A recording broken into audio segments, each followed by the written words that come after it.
Everyone wants to be stronger, not just physically, but in every part of life.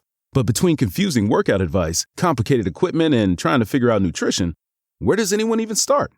Well, to get stronger mentally and physically, go to Anytime Fitness. You'll get a personalized training, nutrition, and recovery plan, all customized to your body, your strength level, and your goals. You'll get expert coaching to optimize your results, anytime, anywhere, in the gym and on the Anytime Fitness app. And you'll get anytime access to 5,500 gyms worldwide, all with the right equipment to level up your strength gains and your life. So get started at AnytimeFitness.com. That's AnytimeFitness.com. AFR On Demand is brought to you by Breck Golf. Try Beaver Creek today, just 20 minutes from downtown Baton Rouge in the Zachary area. They've got a PGA Tour driving range, a short game practice area, 30 to 40-yard practice shots. It's a great place to chip and putt and practice if you don't have time for a full round. Book your tee time today, golf.breck.org, golf.breck.org. Matt Moscona. I'm very important. After further review. Say it one more time. After further review with Matt Moscona. And here we go. Live from the Raising Cane studio. Let's rock!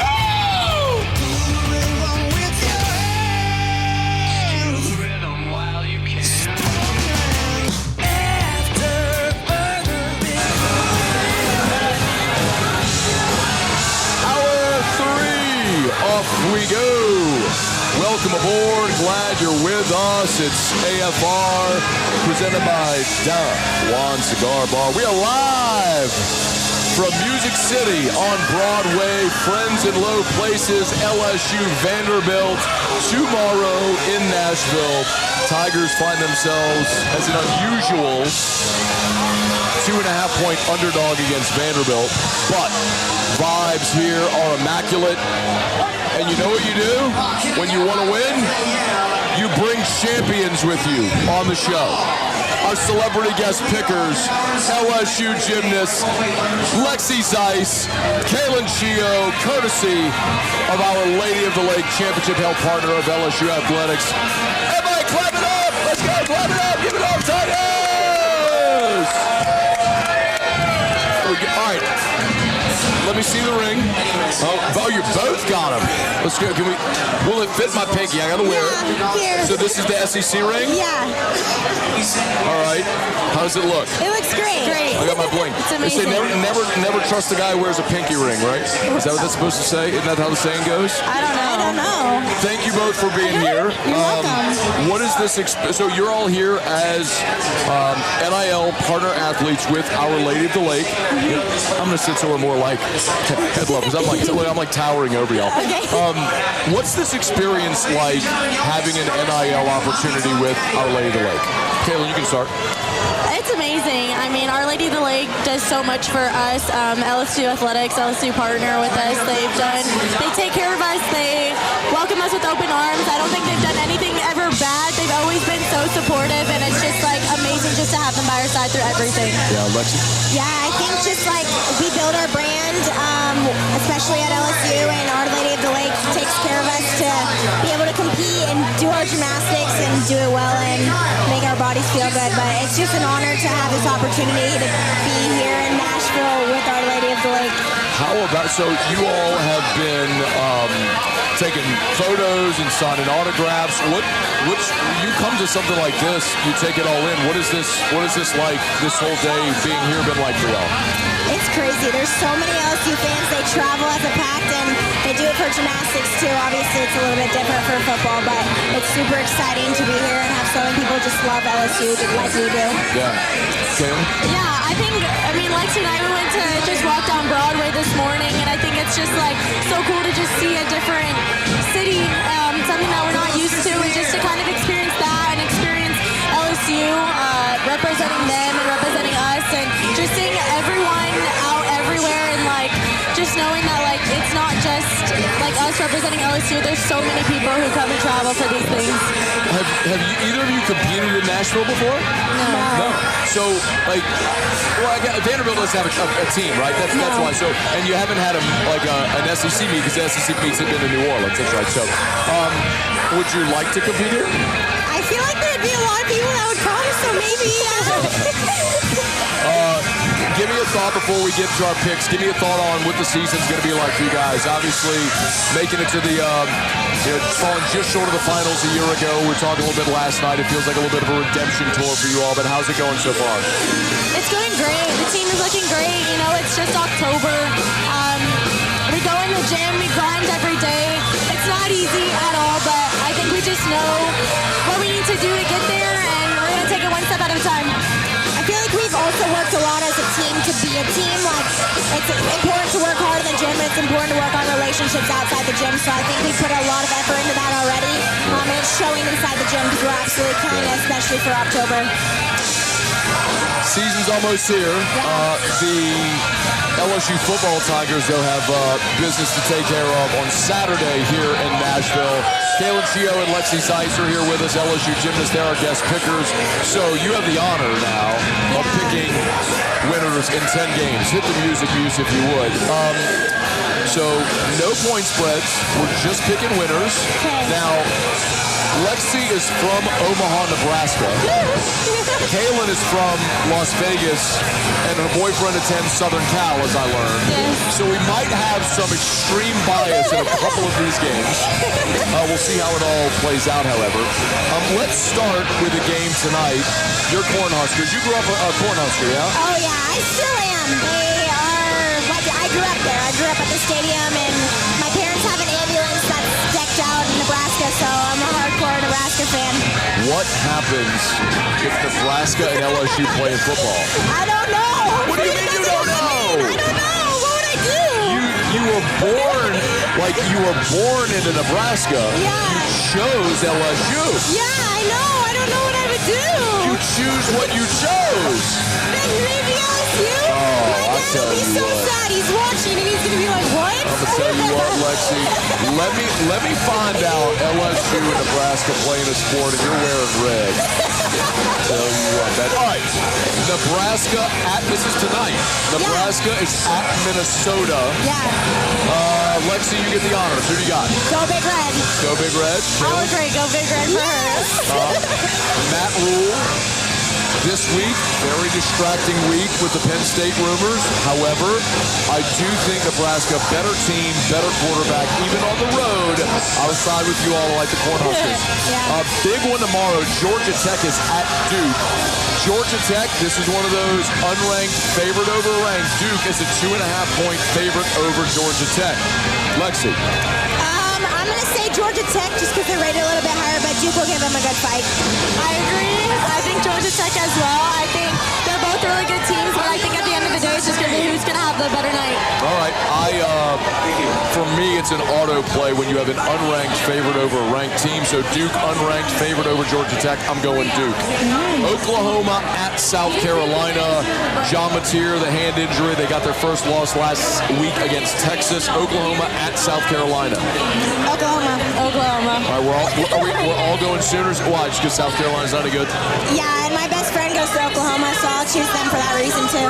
So wait, like Oklahoma, really great gym program, Really obviously. good, yeah. So you don't hate them? I would hate them.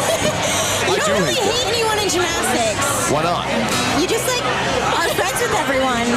I don't know. I feel like I would hate them. I feel it's like you have your frenemy rival type of thing.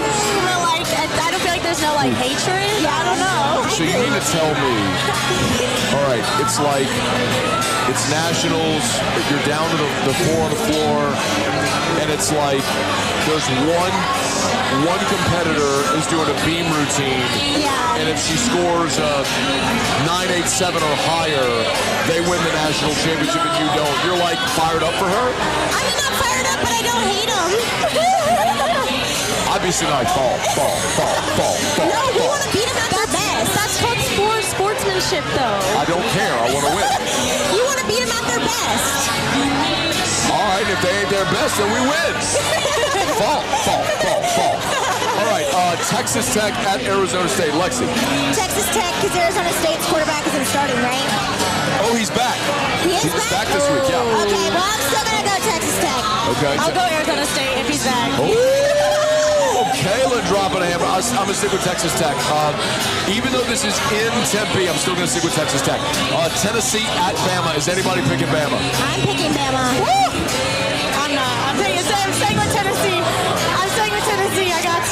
Tennessee, the #1 scoring offense in the country. I think this is the week Alabama falls with their second loss. I do like Tennessee, the best scoring offense in the country, to go on the road and put them a bunch of points and win a shootout in Tuscaloosa. All right, USC at Notre Dame. Caleb, do you want to start on this one? USC. I gotta go Trojans on this one. I'm going Notre Dame. It's at home. Notre Dame's looking awesome. Notre Dame, they're not losing again. They'll be 10-2 and make the playoff. As you all learned, it's called the Holy War, BYU and Utah. This one is at BYU. Lexi, who do you like? I'm going Utah. They're only 20 miles apart, so I think Utah fans are going to show up too just because it's at BYU. All right, Utah? I'm going BYU. They looked really good last week. And I think they can just try to knock it out of the park this week. BYU at home. BYU had an overtime win last week against Arizona. I was on Arizona on that game, so I was devastated to see BYU win that game. I do like Utah in this game, even though it's in Provo. And finally, the game here in Nashville, the reason we've all come, LSU at Vanderbilt. Who wins and why? LSU! Go Tigers! As if there's any doubt, whatsoever. All right, everybody. Lexi Zeiss, Caleb Chio. Hey, all, give it up for Lexi Zeiss, Caleb Chio! Go Tigers! Good luck. Thank you. This season coming up here. LSU Gymnastics trying to go for national championship #2. These ladies will be a big part of it. It's been great to have y'all. I know these fans have been excited to see y'all today, so thanks for stopping by, for having some fun. Good luck, great success, good health. It's our pleasure, guys. That's Lexi Zeiss and Kaylin Chio on behalf of Our Lady of the Lake Championship Health Partner of LSU Athletics. We are here at Friends in Low Places in Nashville on Broadway. We're going to knock out a quick break, and we will continue. Stay with us here on AFR. Did we do good? Let'sRev.com. Let's Rev. No, just me. I'm doing my live read. I'm doing my live read. Let'sRev.com. Sorry. Rev, of course, is a great partner of ours here on After Further Review, and Rev boasts the only all-fiber network in Baton Rouge. So I cannot recommend highly enough that you do what I have done and what so many others at their home and their businesses have done, and that's Rev. Go to Let'sRev.com, Let'sRev.com to switch today. You get the best price and the best lightning-fast, high-speed internet on an all-fiber network. And I told you, it's really cool because earlier this week, literally on Monday, there were crews digging up my front yard, and I was excited to see crews dig up my front yard because they were laying fiber for the Rev network. So get to the website today, Let'sRev.com. After Further Review with Matt Moscona, presented by Don Juan Cigar Bar.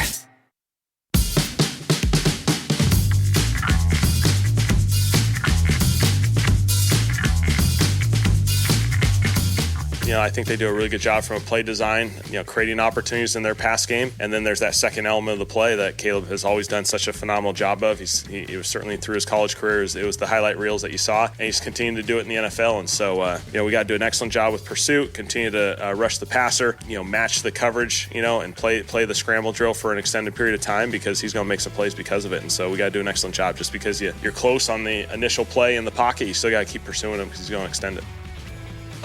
That is Saints coach Kellen Moore as the Saints get set to take on the Bears in Chicago on Sunday. New Orleans is off to a 1-5 start. That's its worst start since 1999 when the Saints started 1-7. It would be Mike Ditka's final season in New Orleans. Spencer Rattler was good last week. He continues to protect the football and be an efficient player. We just aren't seeing the explosive breakout performances that are helping New Orleans win football games, as we've talked a good bit. On the flip side of it, when you look at this game against the Bears, there's a few things that I think really stick out in particular. Number one,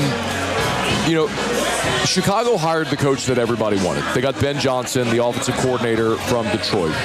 And at the beginning of the season, they started 0-2, a close loss to the Vikings, 27-24, and then they got blown out on the road by the Lions, 52-21. And it was just pretty clear that Detroit went into that game with a bit of a vengeance and a vendetta with their old coach, Ben Johnson. And a lot of those players and coaches were tired of hearing about what they might or might not be because Ben Johnson had left. Well, this is one of those, and by the way, since then, they blasted Dallas 31-14. They beat the Raiders 25-24, and they escaped Washington after the Jay Daniels fumble this last week by an identical 25-24 score. And those are the types of games, I think, that it's very clear that Chicago is playing. I mentioned the loss week 1 to Minnesota was 27-24. So you're talking about a team that is pretty much identified through 5 games what they are. Outside of the game against Detroit, which was a total outlier, they've been a good, not great defensive team under defensive coordinator Dennis Allen, and an improving offensive team. And what's interesting about the offense coming along as well is while they are averaging 25 points a game, that's 10th in the NFL. So it very much in the top half. They are showing balance as well in the offense. They're 11th in passing offense, 18th in rushing offense at 110 yards a game. But the 110 yards a game comes a little bit of a caveat because their running back, DeAndre Swift, up until this point, has largely been a non-factor this season. And it's one of those where we're looking at the injury report, and DeAndre Swift is questionable in this football game. So it will be very much worth keeping an eye on whether or not DeAndre Swift is going to play in this football game, and if he does, just how effective he might be able to be for the Chicago Bears. The Saints have had some recent success. 2 years ago, they beat Tyson Bagent, who's a backup quarterback for the Bears, who started in New Orleans. It's one of those where I think, the Bears, the Saints had, after really struggling against Chicago early in the Peyton Breeze era, losing the NFC Championship game, going to Chicago in 08 and losing those games, the Saints have won 8 in a row in this series. But this one feels a little different. You've got stability at head coach with Ben Johnson, who is ascending offensively. And remember where we started this conversation talking about Ben Johnson, being the Bears coach and going to Detroit, and there sort of being that vendetta, that chip on the shoulder. Listen, in the NFL, when you're talking about pros, where everybody's good and there is the true any given Sunday mantra, finding an extra gear, extra layer, extra fuel isn't always easy in the NFL. Like, in theory, the motivation should be the fact that you're a professional football player, but sometimes these opportunities present. And I do think this is one of those where Dennis Allen is motivated and will have his guys ready to play for him, because he is a demanding defensive coach and a very good defensive coach. Remember, as we've talked about Dennis Allen over the years, my gripe was never about Dennis Allen, the defensive coordinator. Even Dennis Allen's Saints defenses were competitive. Maybe the best game Dennis Allen ever coached was the 9-0 win in Tampa, where they just dominated Tom Brady and the Bucs. So, I look at Dennis Allen as a really good defensive coach, a guy that's going to have this defense ready to go against a New Orleans offense that, despite all of the investment, the draft investment into that offensive line, has not played well.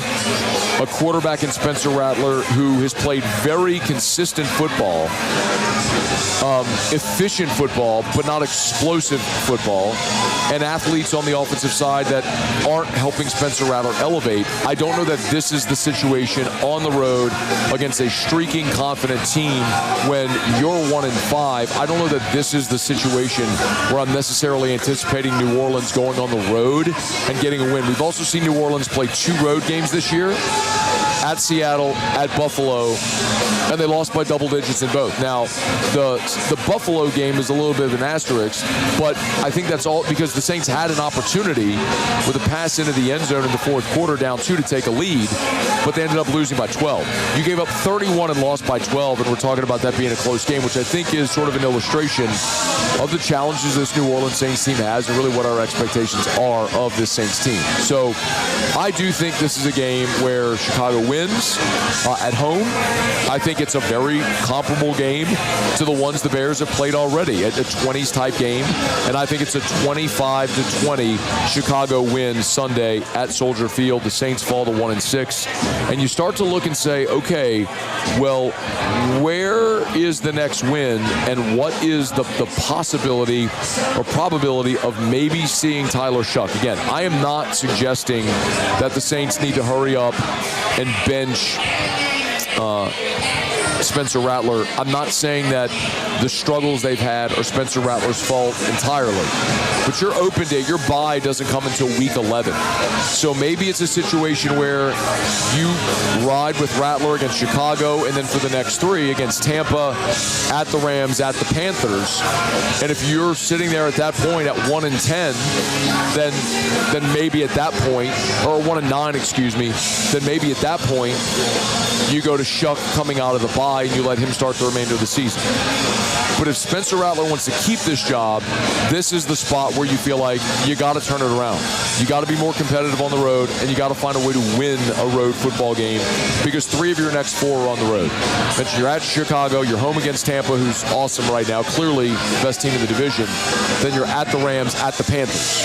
So no rest for the weary. We'll see if the Saints can pull an upset, but they're an underdog, and I think they're rightfully an underdog, and I like the Bears to win this game 25-20 at Soldier Field on Sunday. All right, it's After Further Review. I'm glad to have you hanging out with us here. Friday edition of AFR presented by Don Juan Cigar Bar. We are at Friends in Low Places in Nashville, Tennessee on Broadway. An awesome jam-packed day it's been here as dusk evening starts to fall here in Nashville, and LSU fans have painted this town purple and gold, certainly here in Broadway today, and looking forward to a great evening and then into tomorrow morning where hopefully the Tigers get it done against Vanderbilt on Saturday morning there at First Bank Stadium. It's got people taking pictures with me all day, man. It's been awesome. So many people come out to watch the show, and we appreciate it greatly. All right, it's After Further Review. We'll knock out a quick break. We'll come back. We'll talk to my buddy Ryan Cross from Our Lady of the Lake. Get some of an update on the new arena, a lot of what the Lake is doing with LSU. We'll get into all that, and we'll give you an LSU and Vanderbilt pick before we get out of here. Stay with us here. It is AFR. AFR. Hey, if you're thinking of selling your home, you need to call Darren James. 335-7666, 335-7666, 335-7666, or agent225.com, agent225.com. Remember, when it comes to selling your home, there's no realtor that sells more homes than Darren James. He sells more homes than anyone. That's not my opinion. That's data. Wall Street Journal Real Trends lists the top 1% of realtors in America. Darren James, number 1 in Louisiana on the transaction side. Nobody closes more deals than Darren. So if you need to sell your home, you need the realtor that sells more homes than anyone. You need Darren James. And remember, when you call Darren or go to the website, agent225.com, Darren has a home value tool on the website where you type in your address and it will use local market data to give you an estimate of what your home is worth today. Do it right now. It's the home value tool at agent225.com. Think real estate, think Darren James. After Further Review with Matt Moscona, presented by Don Juan Cigar Bar.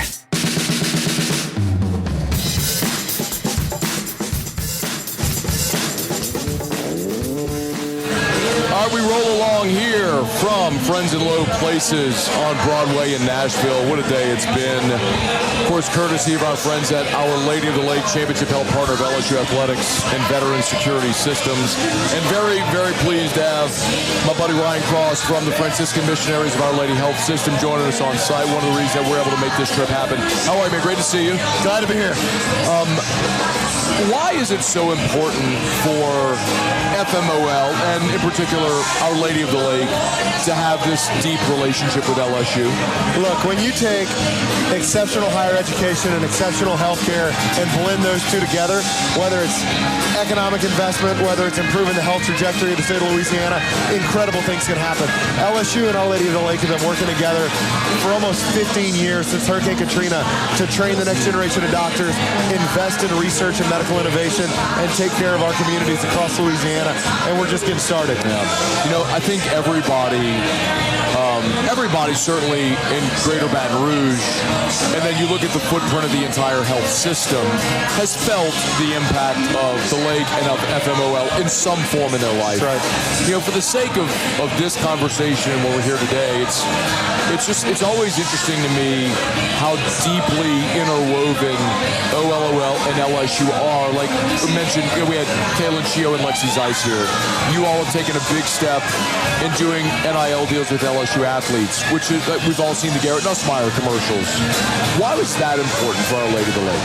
Look, we are privileged to take care of LSU athletics, all 500 student athletes, and provide them world-class orthopedic sports medicine care, full circle, with our partners at Brock, Baton Rouge Orthopedic Clinic.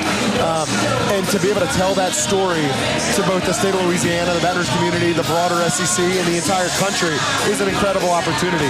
And with the Sports Medicine Institute that we're going to be investing in on campus with Our Lady of the Lake and LSU, we're going to attract athletes from across the Gulf Coast of the United States to come get the world-class care that we provide LSU athletes every day. And the weekend warriors here in Baton Rouge and across the community in the region that just need to get care to get them back doing whatever it is that they love. I want you to, I know that's something that when you and EJ Kuiper were in studio about a month ago, maybe about 6 weeks ago or so, we talked about, but remind our audience, if you would, because we've talked about the naming rights of the basketball arena, but the basketball arena is only going to be one piece of that development there. Would you elaborate a little bit on what you were talking about there? Yeah, so once we get the construction underway for the new Our Lady of the Lake Health Arena on campus, we're also going to have an economic development district that's going to be on that plot with the arena that's going to have an entertainment district, everything from restaurants to shopping to mixed-use development. And it's also going to be the home of the Our Lady of the Lake and LSU Sports Medicine Institute building, where we're going to have everything from imaging to orthopedic care, sports medicine, sports performance, and all kinds of really cool, innovative ideas that we're working through right now. We'll all be housed under one roof, where no matter what kind of athlete you are, whether you're a professional athlete, a collegiate athlete, a warfighter, a first responder, you're going to be able to come to one building and get all the care. That's amazing. And so in theory, the hope is, like what you alluded to, is that this will be such world-class care consolidated in one spot that athletes from anywhere in the state, the region, the country would come to Baton Rouge because of this facility. Absolutely. And sports really is just a gateway. Not only will folks come to that Sports Medicine Institute to receive world-class care, but all of the care that's provided by the team, the incredible team at Our Lady of the Lake, is world-class. Whether you're talking about cancer care, the Our Lady of the Lake Cancer Institute, the Heart and Vascular Institute, with our cardiology teams, our surgeons, our orthopedists, pediatrics, the Lake Children's Hospital. Mention the Children's Hospital. The team at the Children's Hospital I'd put them up against anybody in the country. I mean, we provide such a comprehensive suite of care, a suite of services, comprehensive care no matter what it is. Folks already come from all 64 parishes to receive care at Our Lady of the Lake. We're going to continue to grow that and expand it. We're so excited. Ryan Cross with FMOL is here. I know people ask all the time, what's the latest with the arena? We had the very exciting announcement that Our Lady of the Lake has agreed to the naming rights of the arena whenever whatever the protocols are of votes, board, whatever it is. Where is that right now? You know, we're working our way through getting legal documents drafted and finalized. I would expect that there would be a vote by the Board of Supervisors, which is the next big step before the end of the year. We're in the middle of appointing another president to LSU, and we're going to get that done first. And then after we have a new president named, we're going to move forward with the vote before the end of the year on the arena, and then that'll kind of kick it off to be able to do groundbreaking. There's a few months of survey data, things like that just have to get going once the board approves it, but that's the next big step, and it'll be really exciting. We're confident that's going to happen. We're already all making plans and working toward that, so we're getting close. So Board of Supervisors approval at the December meeting is sort of the target, that a few months of permits planning would have, and then groundbreaking maybe sometime in the spring would be the target? I would hope so. Okay. That's exciting, man. I know it's been a long time coming for LSU, and I think we talked about every sport except volleyball will be in the new arena, correct? That's right. it's so exciting to think when that's built, what that's going to mean not only for LSU athletics but for the whole community. For all of Baton Rouge, whether you're talking about South Baton Rouge, North Baton Rouge, the economic development that's going to catalyze is going to change Baton Rouge forever. It's going to set it on just a trajectory to thrive in a way that so many of us have wanted to see for decades, but we haven't had that injection, and we're going to get that with this. So we're really excited. Who's going to win tomorrow? The Tigers, LSU all the way. Bro. I mean, they got to. Look, I didn't come to Nashville to watch LSU lose to Vanderbilt. None of us did. I mean, we didn't do the Clemson trip this year because I was like, I'm tired of going to the openers, all that goes into bringing a broadcast and everything. And I mean, like you saw it set up and like it takes a lot. Yep. And Alondra is incredible. I mean, making this work and everything. But I was like, I'll go to Nashville. Alumni will be there.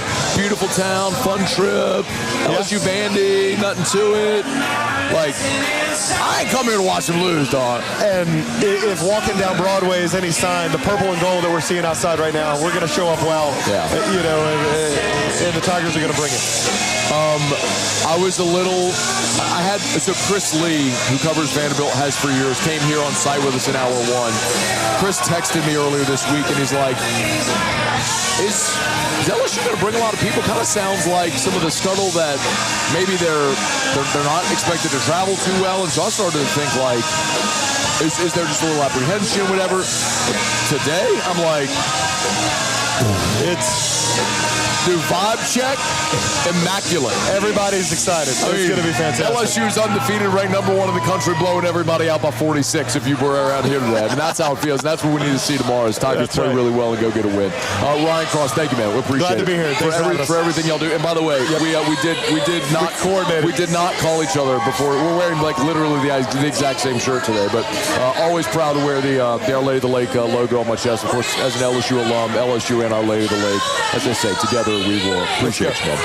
All right, it is After Further Review. We're glad to have you hanging out with us here. Let me give you a quick reminder about Shawbills Tire and Auto Service, ShawBillsTire.com, with locations all over South Louisiana. Get to ShawBillsTire.com. Find the location nearest you at ShawBillsTire.com. Tell you, man, my buddy Martin texted me yesterday. They always do such an incredible job at Shawbills of blending the manufacturer offer with their in-house offer to get you the best price possible on tires. So right now, we're talking about Michelin.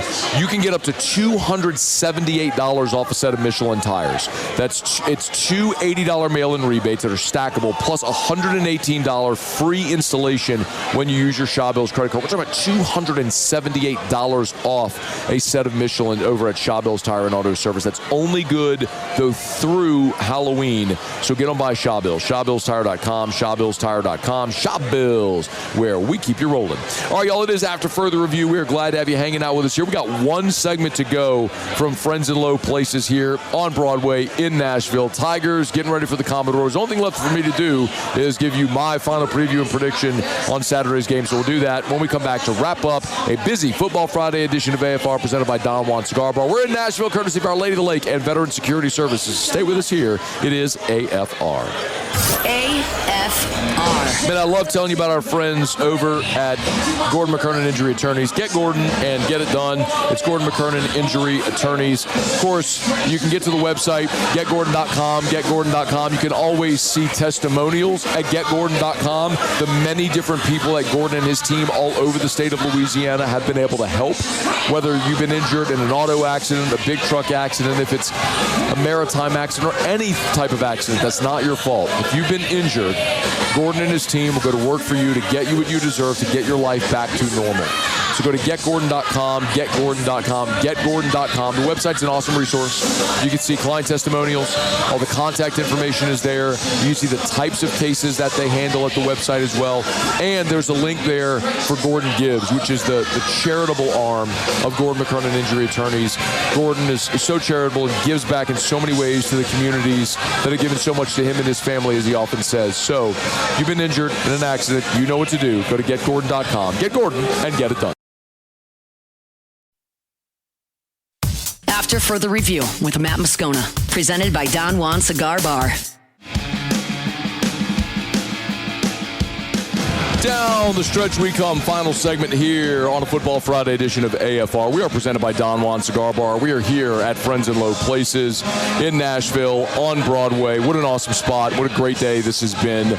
A lot of folks are going and finding a place for dinner now, and it'll be, I would imagine, a late night in Nashville for many Tiger fans. We'll see how good the vibes are in the morning when you might have a few Bloody Marys, as Brian Kelly said earlier in the week, at 6 a.m. to get set for this one. In any event, it'll be LSU and Vanderbilt, 11 a.m.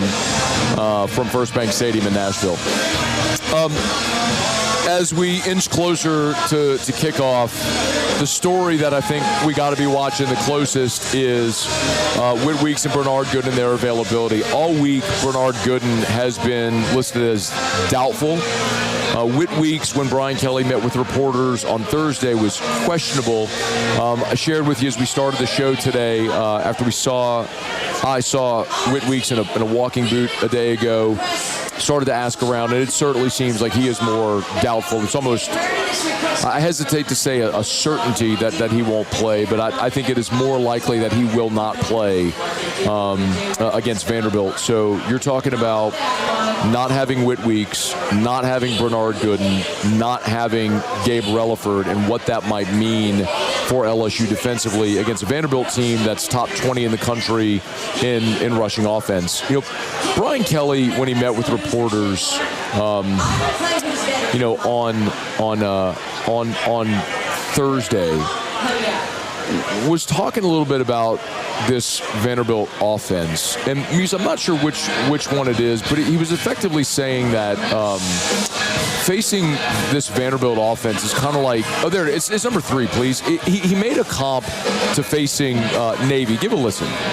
The first thing I said to him is that we're playing Navy. You know, we're playing triple option. You have to do your job. If you don't do your job, they're going to rip off a big play. So, this is matching our traits with our talent. Like, you can't go in there and say, I'm just going to out-talent Vanderbilt. They're going to beat you. If you go into the game and say, listen, we're going to follow our traits, our discipline, our detail, we're going to play smart, and then bring our talent, that now we're in a much better position. But if you go in there thinking, okay, we've got better players, and I can argue that in some places they have better players than we do. But the point I'm making is you have to bring those traits to a team that plays so well together.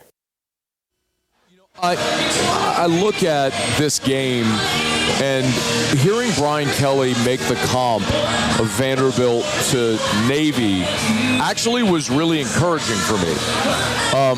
Because, remember, Brian Kelly, for more than a decade, was the coach at Notre Dame, and he had that challenge of facing Navy every year. And if you're facing a triple option offense in week 1, that's way easier than doing it in the middle of the season, because you can rep that in the offseason and prepare your team and your defense to face something it's not going to see otherwise. When it's plopped right down in the middle of the season, that's a real challenge. But Brian Kelly had a great record against Navy.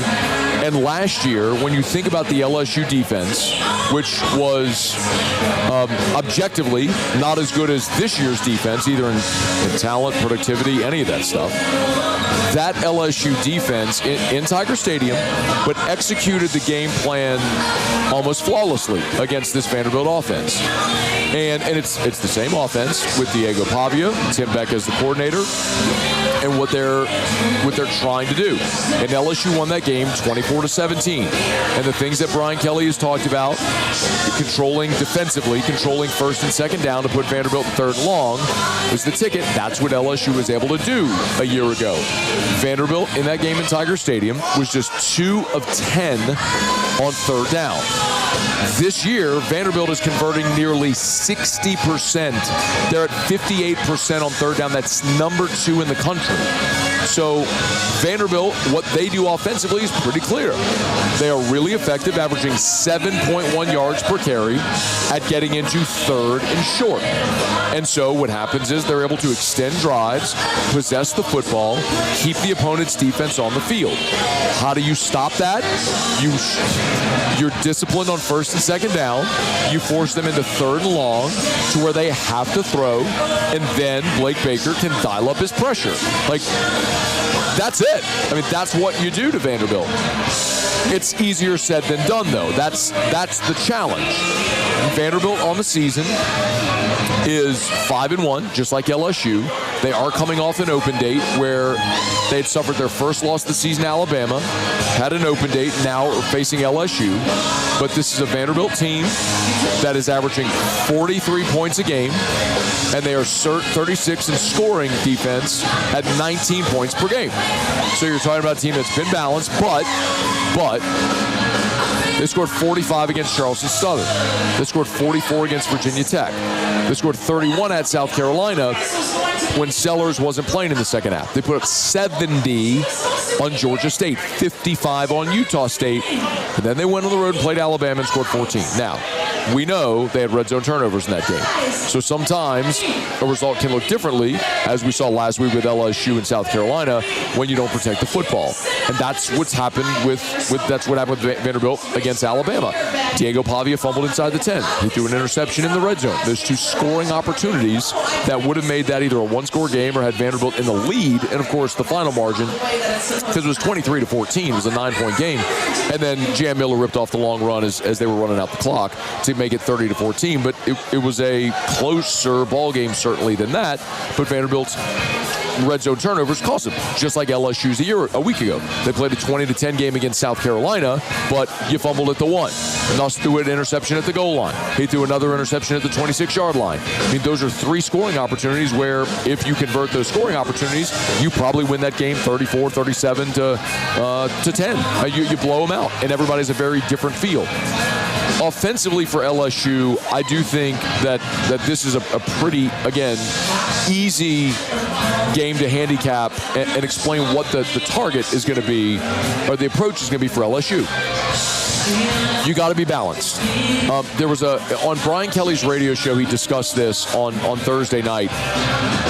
When LSU running backs have 10 carries in the game, his teams are 25. Can you play that one, Muse? This is Brian Kelly on his radio show. 25-5 over the 46 games that I've been the head coach. 25-5 versus 9-7 when a tailback carries the ball 10 times or more. When the tailback carries the ball 10 times or more, you're 25-5. So this is not rocket science. I mean, this means that you have to have a running game that allows you to open things up for our quarterback. If you don't, then it's tough sledding because they're going to drop 8. They're going to play coverage that's soft over the top, and they're going to make you go 13 plays without making a mistake. And you've seen us play.